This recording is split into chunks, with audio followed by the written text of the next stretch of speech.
From Tally to Cali, it's time to wake up. Wake up! Wake up! Warchant.com is your ultimate Seminole sports source. And this is Wake Up Warchant, presented by Corner Pocket Bar and Grill. One more Corner Pocket. Now here's Warchant.com's Aslan Hutchavandi and Corey Clark. Wake up! What is up? Welcome on into Wake Up Warchant. It is presented by Corner Pocket Bar and Grill in Tallahassee, Florida. cptallybar.com, or pull out your phone, open up that phone app, that QR code, that crazy-looking barcode from the future. Just put your crosshairs on it. Gets you right to the website. Place your orders. Check everything out that's going on over at the Corner Pocket Bar and Grill. Hopefully we saw you folks out there Friday afternoon, if not earlier in the morning, on the golf course for the Jeff Cameron Warchant charity golf tournament. Shout out to all of you that also paid money to get your tails whipped by Corey on the putting green. Good times, great cause, beautiful day. Corey, that was fun. We should do it again. We should run it back. It was. Like, I didn't get to experience it like you did next to my girlfriend for 4 hours or however long that was. But, yeah, she still can't keep – Stephanie must have said it 100 times. It was one of the best days of her life. Yeah. So that was really cool. And, you know, I guess I should bring it up because you're humble and won't, but don't worry. I'm not going to say that Aslan and Stephanie and Ira and Keith's foursome won because it didn't. But on the last hole, what were we all at, about 50 feet out? 55 feet out, Aslan? Minimum. So Stephanie makes the best putt of her life to get within a foot. Yeah. Like just a sensational putt, apparently. Keith and Ira don't make it, and then our man Aslan drains it from 60 feet out for a birdie. And apparently they just went nuts. They all ran they ran all around the golf course celebrating and laughing and loving life. So yeah, it was a good time, man. We had a lot of fun. It was solid, probably about 8 feet above the hole, you know, just it picked up all sorts of steam, heavy breaker from left or right. And if it didn't hit the hole, it would have gone 10 feet past it. But you know what? It hit the hole and went in, and we birdied the last hole. We shot like 2 under as a scramble, as a best ball foursome. And I think the winnings, which would have been 70 because it's a par 72, and I literally think the winning team shot a 48. So 46. Wow. But also, you guys didn't fire the AR-15. If you'd have done that, you'd have been on that first green, which is a par 5, shooting 0. Right. So you cost yourself at least 3 strokes there. Yeah. And you also didn't buy any mulligans. I didn't realize that was the thing. Yeah. Or you didn't account for your handicaps either. That maybe as well, yeah. Yeah, so I think if you did all that, you probably would have shot around a 58, probably. Because you guys didn't, I mean, I don't know what your handicap is, but I know Stephanie's is quite high. You know, she's still working on the game. So, yeah, that was, I think if you'd have incorporated the mulligans and the handicap and maybe shooting that AR-15 to get you down to getting an albatross or a double albatross on a par 5, you'd have been right there, Aslan. You guys sound like you guys played well. He's not joking, everybody. There's a charity golf sort of niche industry where this guy and his company go to golf courses and they let you shoot. They put like some sort of muzzle on the end of an AR-15, like an assault rifle, that allows you to propel and shoot a golf ball. So if it was like $20 a person, or like $80 a team or something. But if everybody on the team paid to do it, they would set you up in the situation Corey was talking about, where you were just on the green on a par 5, you know, stroke 0. Because the thing is just, it's an absolute novelty. Like it doesn't accurately shoot the golf ball down the fairway. It's putting all sorts of like crazy spin and everything on it too, because it's an AR-15 shooting a golf ball. But yeah, it was like a legitimate assault rifle. So shout out to whoever thought about that. Hashtag America, hashtag Florida. Right. That's how we roll. All of that. That's how. And then, people got to putt against me when they were going from 18 to 1 because it was a shotgun start, or I guess I should say a AR-15 start. But so a lot of people got to putt against me. And basically I had the putting green to myself for the first 2 hours, where we could pick any of the 6 holes that were on the putting green. And we would just, I'd putt first. And then whoever beat me got a $25 gift card to Garnet Gold. And I did get beat quite a bit. I also, there was one, I holed one from about 25 feet, and another one was about 45 feet that spun out.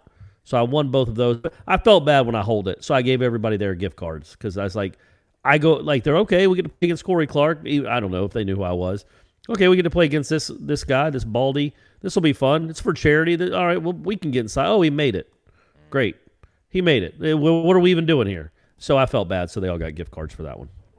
I think I saw Tom tweeted out, like $15,000 ultimately on the weekend generated for the Second Harvest Food Bank of the Big Bend. So that's all that really matters. That's awesome, man. I was glad we could be part of that. Looking forward to doing it again, for sure. And you'll actually maybe join our foursome. But I don't know. I mean, listen, Keith Cottrell, I apologize, Keith Cottrell. Man, my guy just strokes irons like he's punting from his own 42. Just these sky-high beauties. So he was the glue that held us together. Stephanie and her ability to tee off on the Reds really carried the day too. And then Ira had a couple putts to fill in the gaps as well. But it's going to be tough to maybe replace Keith. So I don't know. We'll have to figure out a way to maybe you, Ira, and Keith and me will just like fight to the duel or to the death and top 3 wins. Or we'll do a 5-some. There aren't many rules out there. Okay. We'll just have 5 of us going. All right, man. Not a lot to talk about on the football front because, hey, it's not football season. Spring football is over. Was reading some stuff on the LSU spring sort of beat, if you will. Their spring game, I think, is this coming weekend. I don't know where you're at with the LSU game. I know when the schedule came out, we start looking at these things. Is this game more important? Is this game most important? You've said it a couple times, I think, last week when you're like, man, just win the LSU game. Ultimately, that's the game, man. Yeah, win that game. Everything else feels so much better. But I guess you could turn around and lose to Louisville that Friday after the bye week, and then you feel glum. But at least you'll have that 14 days nearly or whatever it'll be of just feeling and riding high. But, man, they're reading their practice report, I feel, is almost like what LSU would have read about Florida State going into last year. They feel all right about their running backs, although their top running back, John Emery's in a boot. Their top wide receivers out. None of their quarterbacks have sort of separated themselves. I think I was reading the Baton Rouge Advocate, which is the local paper out there where LSU's based out of, Baton Rouge, obviously. Each quarterback kind of had a big highlight throw, but neither of them really differentiate or stepped up. This is according to the words I'm reading from their writers. And then it's all about learning Brian Kelly's, system. If not system, but like trying to get his culture set up. I think one of the parts in the story was saying that Brian Kelly was happy with how quickly they got changed and out to practice. That's where they're at. That's something. Trying to figure all these things out. So I know obviously the big deal is how Florida State's going to look. But the more I kind of read about LSU, it's like, I don't know, man. Like if you're a UFC fighter, you're probably just worried about yourself and your fight camp. But man, if you hear about the other guys having a bad fight camp and maybe he strained a muscle or he had food poisoning, I don't know. I'd rather almost hear that than have like a really good day. Like I'd rather be like, I hope they have a bad day. I'd rather have an okay day. Like I don't need to have amazing days. We don't need to have amazing practices as long as the people that we're playing are not having good practices. And I don't think Florida State had many sour, bad taste in your mouth days overall. And it sounds like LSU is just kind of figuring out their way, and they've got, I don't know, maybe 4 or 5 practices left until their spring is over. So this just feels like it's setting up nicely, Corey. Again, I mean, we're focusing on Florida State obviously first and foremost, but I mean, don't you want to hear that LSU is hanging their hat on getting changed fast and getting out to practice? That's the key takeaway. That's what they're giving their fans to feel good about right now. I'm wondering when you're going to start reading up on Duquesne. Oh, the Dukes. Okay. Well, you can do a little Pittsburgh Post-Gazette action. How are you going to find out about Duquesne? But I was wondering what you're going to do there. I haven't thought about it. I mean, I'm sure the Pittsburgh Post-Gazette's got a lot of beats to handle, right? They got the Pirates, the Steelers. Sure, probably. I would imagine Duquesne football probably doesn't get anything. They don't probably get a single word in the in that newspaper. Throughout much of the spring and into fall. I would say, yeah, man, with LSU, look, it's a transition year. This is the year to get them. That guy's a good coach. He's proven that, and that is a good program that can recruit at a high level because of the state it's in and the money it makes. If you're going to have to play LSU in one of these opener-type games, I know it's not the opener, but it sort of is. Well, it's their opener. Then, it's better for us. It's better for Florida State. We get one. Their opener. Yeah. It's neutral. Yeah, I would go ahead and win that game. It's not going to be any easier for the next 3 years if you happen to play LSU again. This will be your best chance to do it. So maybe take advantage and do it. And I think a lot of also like what I'm seeing on Twitter is from Notre Dame fans, which I think are kind of quasi going through what Florida State fans went through when Jimbo left. Although Jimbo left, maybe the pantry wasn't as nice, but he left you in a nicer house, I guess, or I don't know, gave you a trophy. He gave you a national championship. He gave us a national championship, everybody. We won one. It was kind of cool. We all remember that, I think. Brian Kelly never did that. Took him to the playoff a few times, took him to the national title game, came up short every single time.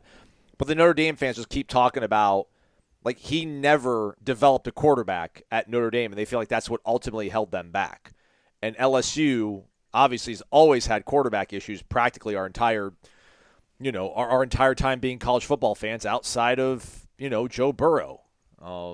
They won national titles with less than stellar quarterback plays. The original Matt Flynn, Matt Mock, these are the guys they won national championships with. So they don't have a lights-out quarterback, and they've got a guy with his, and he brought back Mike Denbrock, who I guess, had a lot of stints with Brian Kelly at Grand Valley College. Also, I think he took him from Cincinnati to Notre Dame with him, but then when he had that one transitional year where they go 4-8 one year in Notre Dame.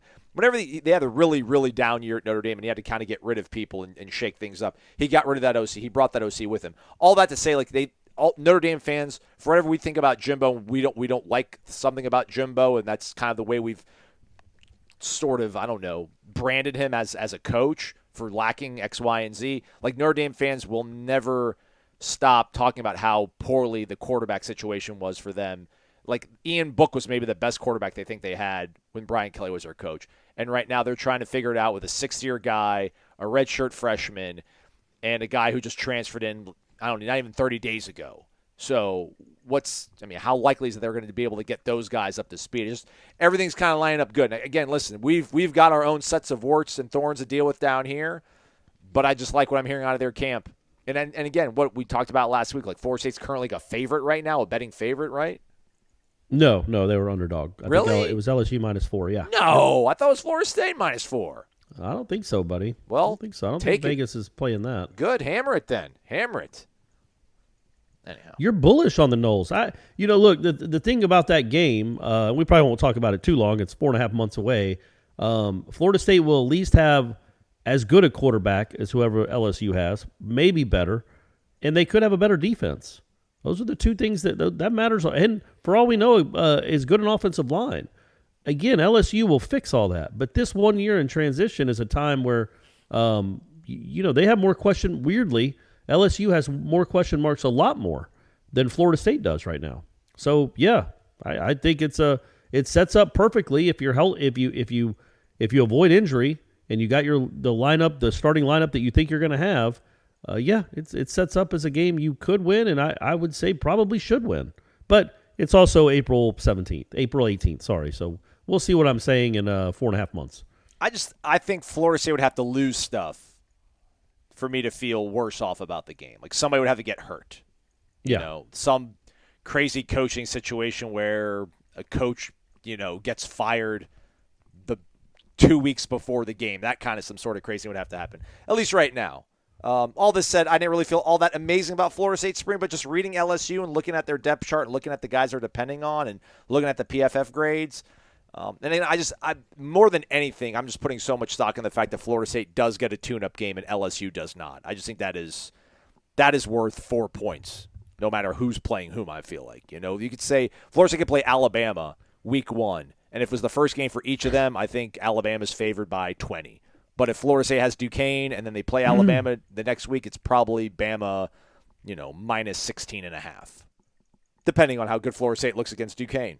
Now imagine if they don't look good against Duquesne. Let's not even talk about that. Yeah, let's not even talk about that. All right. Otherwise, then it is April. We can talk a little about baseball. Not maybe lead off with it. We gave you some football to chew on there. Hopefully you enjoyed it. Corey, you wrote out a column for us after Saturday's. Not convincing, but, good victory for Florida State. 10-9 to hold off Louisville to complete the sweep, everybody. We joked about it, about how bad we felt about this program last week. Not the program, but just the team itself this season.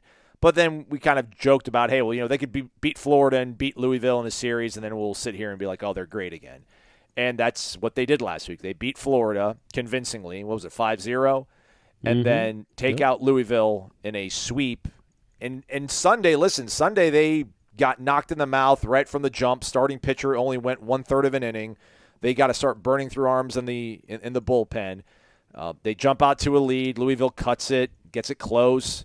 Then Florida State jumps right back in, and Jordan Carrion hits a 3-run home run. I think Jackson Green had a 2-run homer earlier in that game. So they responded, man. They passed this test. I mean, this first bit of adversity, like true adversity, I think, under Mike Martin Jr. Obviously, 2020 full season doesn't play out. 2021 just, I don't know what the expectations were, but it didn't seem to fall that short of it. But this season, they jump out. They look really good. We know how good their starting pitching is. They jump to number 5 in the polls and then promptly get swept, lose these midweek games. A little bit of a crisis of confidence for me, at least. And they respond with a really impressive series win over number 9 Louisville. How do you stack up this weekend and what it means? Yeah, it's kind of what I wrote about after watching those games. Watched one of them and read the box score on the other one, saw some highlights. Look, which one is this team? Is it the team that went 2-7 in its previous 9 games and lost 10-0 to Georgia Tech on a Sunday? Or is it the team the next week that shut out Florida and then went and beat Louisville? Kind of convincingly, really, other than that last game. So it's like, what are we to believe? Which team is the team? Like, what was great about this week, I thought, for the baseball team, is we finally saw a ceiling, of close to a ceiling, where, okay, when you get a great start out of Messick, which he's given you most this year, there's been a couple duds for him anyway, but mostly great starts, and then a good solid start out of Hubbard. And then all of a sudden, so you win those 2 games. But what the offense did shows what the ceiling can be. Like, I don't think this offense isn't going to score 30 runs every series. But you saw other guys in the lineup, man. Carrion, like you mentioned, had a big day. Trenton Rank had a big day in the second game. It can't be 2 or 3 guys. This lineup doesn't have special dudes. It doesn't have a ton of special hitters. But it's got some pretty decent ones. And so you got to get more production up and down the lineup, and that's what I thought this weekend is the offense looked like a real offense again. Got 27, 28 hits, something like that, scored 27 runs. That was good. Hit home runs, hit for power. That was good to see and something that we hadn't seen. There was really nothing to hang your hat on with this team offensively. Don't hit for a lot of power. Don't draw a ton of walks. Kind of a mediocre batting average. There wasn't a lot going on for it. And then this week, really the weekend, I guess we could call the Florida game, but they scored all those runs in 1 inning. But hey, 5-run innings are good too. Big innings are great, and they had a couple of them this week too. So you see, okay, if they can play like this, and they won't for the rest of the year, baseball's like that. They're going to have some more down times. But if they can play somewhat close to this when they get to the postseason, well, yeah, man, they can hang with and beat anybody because that starting pitching, 1 and 2 anyway, is as good as you're going to have, is as good as anybody else in the country. So that gives you a fighting chance. It's just the offense had been so mediocre. And then the offense had a nice weekend too, so that's something to build on, you hope. Yeah, I do want to get back to the offense, but, you mentioning the 1-2 punch you have at pitcher. I really like Bryce Hubbard, man. There was a point earlier this season where I'm like, maybe Hubbard's the better of these 2 guys. That's clearly not the case. Parker Messick is just in another world right now. I think he leads the nation in strikeouts. He had 14 on Friday, tied a career high. Man, Hubbard really hasn't been as dominant as he was in that non-conference part of the slate. So I do feel a little bit maybe not as confident about the quote-unquote 1-2 punch. But, man, with Carson Montgomery, kind of maybe finding his way a little bit. Jackson Baumeister is a guy that's been able to come in and eat big innings. I thought Connor Whitaker had a really good weekend. True freshman that kind of, rose to the occasion or at least stepped up when given the opportunity. And who knows what's going to happen with Ross Dunn. They said they're going to pretty much shut him down and try to get him right before they kind of redeploy him. He's had at least, 3 bad starts here. So I don't know. I mean, maybe Bryce is hopefully just in a little bit of a slump. But, yeah, if he can get back to where he was earlier this season, then I feel extremely, extremely confident about their chances when you go to these regional and super regional formats. But, yeah, back to the offense. I don't know. Again, man, I am the quote-unquote negative guy, but I do think what we saw this weekend is closer to what Meat is thinking they'll be in May, like in June, hopefully, if it goes that far into the season. I don't think they're going to, have 4 multi-run innings in a game every single time out like the way they did against Louisville this past weekend. But I think that's much closer to who they can be than what we've seen prior to that. I think, Tyler Martin coming back. Tyler Martin had a really good had a really good weekend too. I think with him returning, that kind of gives you that length, whatever, extends the lineup and gives, starts racking up the pitch count, gives other guys an opportunity to kind of see what the pitchers are throwing their way.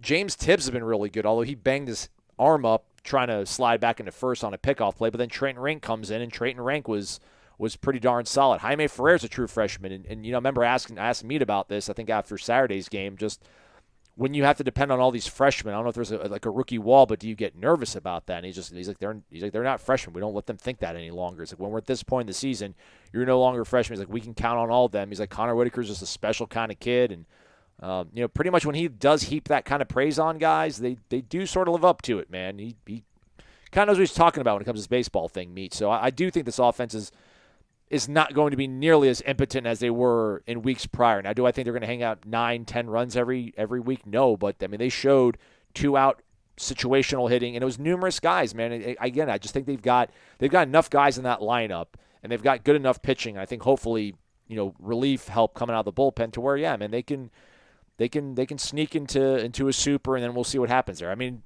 2 weeks ago I thought they were for sure going to be hosting a super. They're going to be a top 8 seed. I don't know if that's going to come back around, but I do feel relieved. I don't want to be so up and down, prisoner of the moment with baseball, but aren't we almost kind of allowed to with baseball, Corey? I know football seems a little bit crazier, like week to week when you start kind of lurching back and forth between is this a good team, is it not a good team? But I feel like baseball, I mean, you kind of have nothing else left to hang on to. You really do have to kind of hang with every single present result. Or is that being crazy? Yeah, I mean it's just not how the sport is. I get it though, especially when kind of other stuff dies down. There's not much else going on, and there are days off in between. But yeah, no, you're going to go through rough phases. Like the Dodgers are going to lose. They're going to have a 4-game losing streak at some point this year, and you're going to look at them and go, "How is this even happening? What's wrong with this team?" And it's just the nature of the sport. What was concerning is that this Florida State team looked a lot like last year's Florida State team. There didn't seem to be a lot of growth, especially offensively. And last year's team was not good. It had a couple, and that's another thing. You remember the series they had last year against Miami? Yeah. Where number one, they beat, it was the same kind of week. They beat Florida on a Tuesday, pummeled them, I think, yep. And then went down to Miami and almost run-ruled them every game. Just ridiculous. They put up 10 or 11, 12 runs in every, they outscored them 33-3 or something in Miami. And you thought, oh man, this team's found itself. It's about to take off, and no, it didn't. It still ended up being kind of an average year, especially by Florida State standards. And that's why I want to see what happens after this week, because this was a great week, especially where you came from. But are you going to be one of these highs and lows like an EKG machine? Or no, those. Wow. So what's the thing that hooks up to you when you're in the hospital and it beeps? Yeah, I think that's gonna. Yeah, like they run an EKG on your heart. Like I know. But it's constantly beeping, beep. Beep. Is that an EKG machine? I'll research it, Corey. But anyway, you look at those things, at least in movies, and they go up and down like a mountain range. Well, you definitely don't want it to be flat like the ocean. That's bad news. But when it's going up and down, that's what you don't want your season to be like that necessarily. You want to be more of not dead like even, but more of a not as many ridges and valleys as this Florida State team seems to have. But yeah, like I say that, and I also admit that it is also it's just baseball, man. It's the nature of it. Other than like Tennessee, who's whatever they are, 33-5, everybody's had multiple game losing streaks. Everybody in the country is going to lose series. They probably most of them will get swept. It's just part of the course. It's baseball's a hard sport. And it's hard to dominate teams, especially with the parity that's out there now. But I was legitimately wondering if this team could find anything like that again. If this was just a straight average team with an average offense, great starting pitchers, but an average offense, and they proved a little something I thought this weekend. Especially that last game, like you talked about, man. And I wrote about this too. Like you already won the series. You've already had a great week because you beat Florida. And then your starting pitcher goes out there and gives you a third of an inning, and you're down 3 runs immediately. It would have been kind of par for the course with this team this year to kind of mail it in. Just punt the game down the road. It's all right. We had a good week. Let's go enjoy Easter tomorrow, boys. And no, they fought right back. Jackson Green hits a 2-run bomb. Carry-on hits a 3-run bomb to give them the lead. They add on. And then with the game on the line, Meat brings in Montgomery, who's never closed, I don't believe. and dude shoves against the 3 and 4 hitters. He was electric to win that game in a tight moment. That was I think personally that was because of what I just talked about, the context of the week already, and the starting pitcher getting knocked out so early. That was probably their most impressive win of the year. I think it just showed a competitive spirit that, I'll be honest, I wasn't all that sure this team always had. But for whatever reason, maybe, hopefully, something's clicked and they flipped some sort of switch after that loss to Tech on Sunday. Yeah. Next up is a home midweek game against Georgia Southern. That's the original stomping grounds of one Corey Clark, right? That's right. Statesboro, baby. Let's go. And then they head to Clemson back on that Friday-Sunday split for the weekend series. They did Friday through Saturday because of the Easter weekend. Clemson slogging through the year this year. They're 4-10 in conference play, 22-13 overall, which is what Florida State is, 22-13, but the 10-8 conference play, a little bit better. This conference, though, man, is the ACC the SEC of baseball. I saw some sort of crazy thing where I think like Duke swept Notre Dame, who swept us, but we swept like NC State, who then swept some other like top tier. Swept Louisville. Yeah. Florida State swept Louisville, which I think Louisville then swept NC State, although Florida State took down NC State quite nicely as well. I guess we'll find. I mean, when we played Miami right now they're 28-8. They're 14-4. I think they're consensus top 5 right now. But this is a pretty solid baseball conference right now, man. Yeah, it is, and it's the thing about it, man. And Meat was saying this. It was funny after the Florida game. He was talking about how his dad used to complain about all the parity that was coming into college baseball. Not complain, but just comment on it. Like, hey, we're not going to go 50-3 anymore. The teams are too good. And he was like, my dad had no idea, like what it is. He had no idea. He didn't face anything like this. And I think it's true. You look at Mississippi State, who's the reigning national champs. They've struggled. Florida's struggled. And these are really good programs. There is just a ton of parity, especially in the South. And I know not all the ACC is in the South, but yeah, man, it's hard to. It used to be, man, like when I first started covering this team. Now, granted, it was Buster's year. You just checked off sweeps. You're like, okay, well, they'll sweep that team. They got no chance. They're gonna at least win that series, and they'll probably sweep them too. You just assume that. You can't even assume anything. You can't assume that anymore. I just think the parity has leveled it where Pitt can come into Florida State and win 2 out of 3. Remember when Florida State beat Maryland something crazy like 25 times in a row in baseball? Right, yeah. Which is nuts. I know Maryland's not in the conference anymore, but that stuff doesn't exist anymore. Not in a power conference like this. There's just too many good players. I don't know why. I don't know what's going on, but there's just too many good players. And it's, you just got to win 2 out of 3, man. That's got to be your goal. But yeah, the ACC is on par. I think the SEC might be a little better. I don't know, though. I haven't looked at the RPIs, but it's on par as one of the best conferences in the country. And yeah, there are no gimmies. There are no gimme games. Like Georgia Tech is one of the, at least going into last weekend, had one of the worst records in the ACC, and you saw what they did. They're good, man, and they're probably a tournament team, and they have one of the best offenses in the country. So yeah, it's hard. It's hard, man. The clutch shot, the biggest hits. It's time for the Zaxby's Indescribably Good Player of the Week. You heard the man. It's time for the Zaxby's Indescribably Good Player of the Week. Corey Clark, honors, my friend, to you. I'm going to go with Carry On My Wayward Son, one of the better additions to the Animals sing-along here in recent years. And Jordan Carry-On had a really nice week, all told, like just overall he had a nice week, defensively and offensively. Then on Saturday in Game 3, hit his first career home run. It was a big one. First home run at Florida State. It was a big one, 3-run bomb. And the best part is, as he's rounding second, he blew a kiss to the Louisville second baseman, who apparently was talking a little noise, either in both games, all the games, I don't know. But he made sure to blow a little kiss as he rounded second. So that added a little something to it. But overall, man, that guy, if you can get that kind of production out of a defense-first shortstop, that's how you can beat a team like Louisville. So good for him. Jordan Carry-On. There you go. Colton Vincent also had a nice base knock to bring in some runs, and he's a defense-first kind of guy too. So, hey, I don't know what Coach said, but there's not a age limit on making plays. There's also not like a time limit on when you can come back in the winner's circle in the Zaxby's Indescribably Good Player of the Week. We're going to go with Kaylee Harding from the from the softball program, rather. She goes 1 for 3 in Friday's victory with 2 ribbies. the only Ribbies in the victory, 2-0 over North Carolina. And then Sunday, when they needed it, they lost on Saturday, so they didn't want to lose 2 series in a row. I don't know the last time Florida State has lost 2 series in a row under Lonnie. She goes 3 for 4 with 4 Ribbies. So that'll hunt, as they say, in cooler circles than the ones that I hang out with. So and 3 home runs. I think all her Ribbies came on home runs. Let's go. I mean, power. Lonnie, they were a power plant out there, although they were in Chapel Hill this past weekend. But good to see them bounce back after losing the series against Virginia Tech. They take down North Carolina. Kaylee Harding, Jordan Carrion, they are our Zaxby's Indescribably Good Players of the Week. And as we touched upon in the Zaxby's Indescribably Good Player of the Week segment, softball bounces back from last weekend's result, which they dropped their first series, loss of Virginia Tech. They come back with a vengeance, take out North Carolina, winning on Friday and Sunday. 2-0 the final result on Friday. Saturday they lost 5-1, then bounced back Sunday to win 9-2. They take on Stetson on Tuesday, and they too play Clemson, but Clemson will come to Tallahassee for softball this weekend.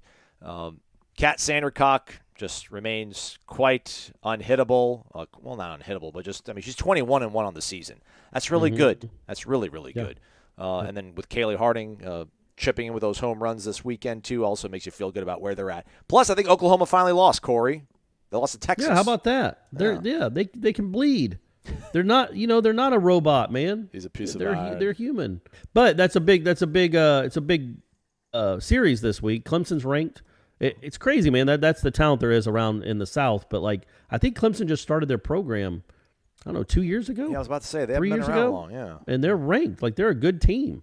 So yeah, that's what that. But that's so there won't be baseball this weekend. So if you're in town, go watch the softball team. Go support them. It's fun. They're fun games. They're quick games. You can get on with the rest of your day and night. Unlike in baseball, where it's about a 7-hour commitment. Let's be honest, 7 to 9 hours. You gotta wonder if they're going to keep playing.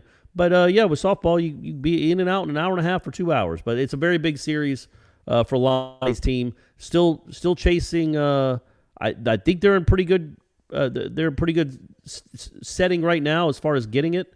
But you got to be you want to be a top 8 national seed, and right now they're hovering between 3rd and 4th. But you lose another series or two, and maybe you're in contention of not getting to host a super regional. So yeah, go out there and support them. Yeah, Clemson, they're on year 3 of their program. Their first year was COVID. So really their second year? Yeah. Man, that's something. Good for them. Meanwhile, volleyball, not their strongest weekend of the season. They went 1-3. They took out number 13 Cal Poly, but they lost to number 2 UCLA, 3 sets of 2. Number 6 Loyola, 3 sets of 2. And then, not 3 sets of 2, but 3 matches to 2, rather. And then Southern Cal just swept them 5-0. Yikes. But they're number 1 in the nation, Southern Cal, Come on, man. That's what Florida State's aiming to be. Come on. Hey, maybe they'll see them again. Maybe they'll learn some things. Yeah, it was all the way out in San Luis Obispo. Yeah. So yeah, those teams never come out here, it doesn't seem. And also, the women's golf team made it to the championship match of the ACC golf tournament, and looked like they had a shot to win the thing. They were up, I think, at the turn. They were leading 3 of the matches and tied with 2 others, but then lost to Wake Forest, who wins a lot. And yeah, that was kind of a bummer. I thought it might be Florida State's year, Amy Bond's year, but it was not. They lost in the championship match, but they still finished second. That's something. All right, very nice.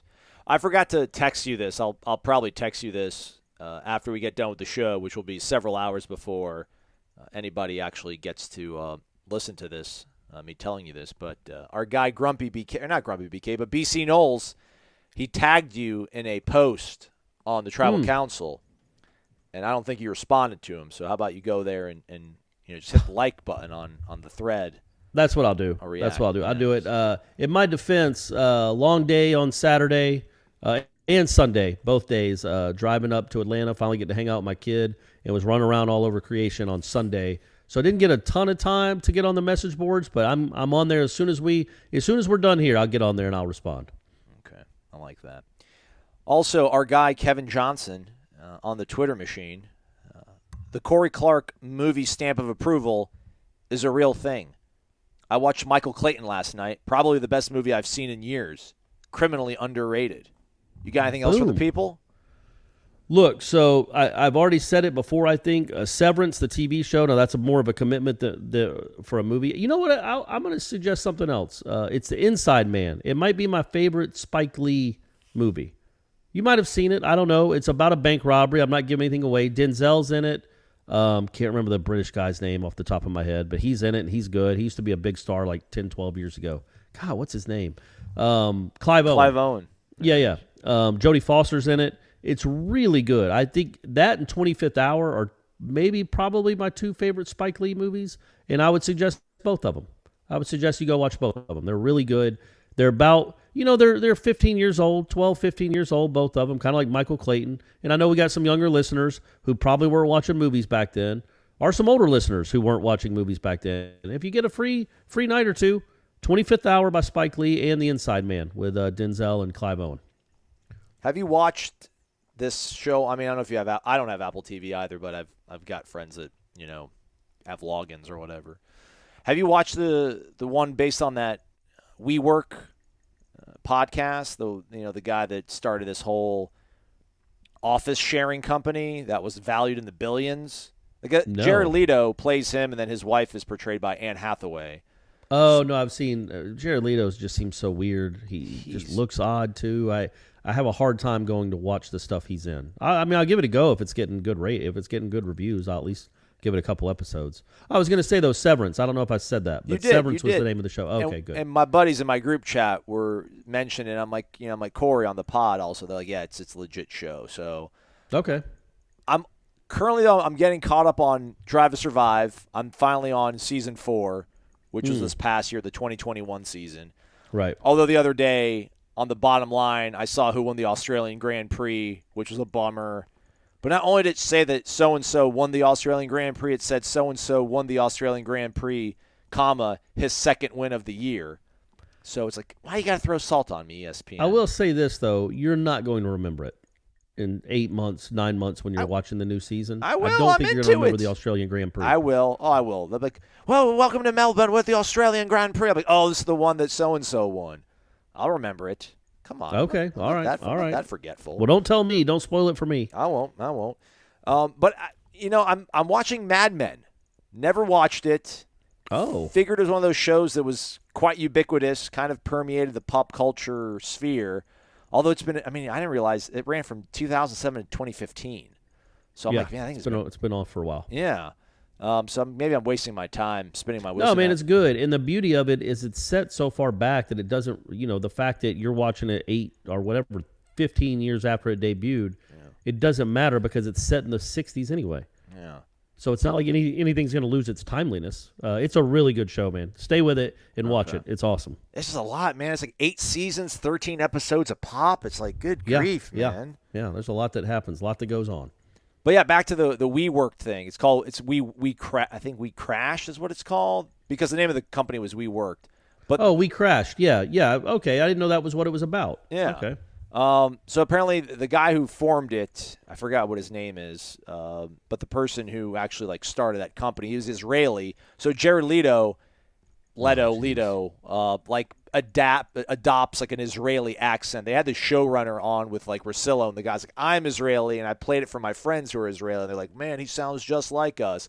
But I don't know. I think it's almost cheesy. I'm like, I don't know if I can do this. So I watched 3 episodes. I think they dumped a whole bunch. They dumped the first 3 or 4 episodes, and then they're releasing them one by one the rest of the way on Friday, weekly. So you can't really binge it unless you want to wait another 2 or 3 weeks for them to be done with it all. So I don't know, man. I don't know about the accent thing. But then I got mad at Chernobyl for not even trying. So I'll give them credit for. I guess you got Chernobyl, another great show, everyone. If you're looking for something to do in the summer months. And then I know people may necessarily don't listen to this show for our pop culture recommendations, but they do listen for your dating updates for you. And I was just wondering if, since we're just going off the rails on this show anyway at the end, what are we doing there? How are we looking? Not just holding pattern. I did go back onto Tinder. So it's crazy. The first 30 minutes was thrilling. It was oh man, feels good to be back. Look at all these beautiful people. And then you like match with maybe like one or two of them. You're like, well, that's kind of a bummer. And then everything else just kind of thins out. You're like, oh, I've seen this person on this other app, and I've seen them on this other app, and like, yeah, no. There's only been like one where I was like, ooh. That's why I actually am watching Mad Men, because apparently it's like her favorite show. It's part of her entire aesthetic. But it's been like, I don't know, like trading, like messages in a bottle. It's like she sends a message like once every 3 days, and like I'll respond. And like you can't be, too overeager and be like, here's 3 messages in a day for you, right? You got, I don't know, just all domed up core. It's not going well. I think it's all going to fall into place in New Orleans. That's gonna happen. I'm going to get drunk in New Orleans. I'm going to meet the love of my life at the Carousel Bar, I think. Great, man. It's already – well, speak into existence, buddy. Yeah. That's good, man. Yeah, all right. What do they call that when you speaking into existence? Manifesting. They use that word all the time in that We Crash show. So I'll start manifesting. But yeah, the dating life has been boring to quite boring. I don't have any good tales. Somebody at the Hotel Indigo was like, dude, you got to listen about the Tinder Tuesday. Bring it back. I'm like, dude, I'll bring the app back, but I don't know if there's going to be all these great stories any longer. I was getting a little bit older, man. I'll be 40 in August, Oh, boy. Oh, here we go. Yeah. I don't know. Yeah, I'll it's try. tough, man. For you all, though. For you all, I'll try. I promise. Get out there, man. Make something happen. Come on. All right, Coach. I got you. All right, we're going to go back to 3 days a week because we just spent 15 minutes talking about television and Netflix streaming shows. Right. So don't complain about that. We'll just pare it down. We'll keep it totally Florida State-centric from the entire go. We'll do Renegade Express, I'm sure, probably every week. Let you folks ask what you want, and hopefully we'll get more details on the what they'll be doing in the off-season conditioning, player-run practices, things of that nature. Shout out, by the way, to Ryan Fitzgerald, who I think he did this last year. Maybe, I don't know, how long has he been on campus? Maybe he's done it every single year he's been here. But he partners up, I think, with Ashley Home Store and provides mattresses and beds to those in need. That happened this past weekend and seemed to be another great, solid turnout. So good to him. Good for him. Knocking game winners against Syracuse. Letting people sleep comfortably. That's a good life to live. Yeah. Corey, say goodbye for us. I love everyone. You most of all, Aslan. I can't wait to see what you look like at 40. Can't wait. For Corey, I'm Aslan. Thank you for listening to Wake Up Warchant, presented by Corner Pocket Bar and Grill.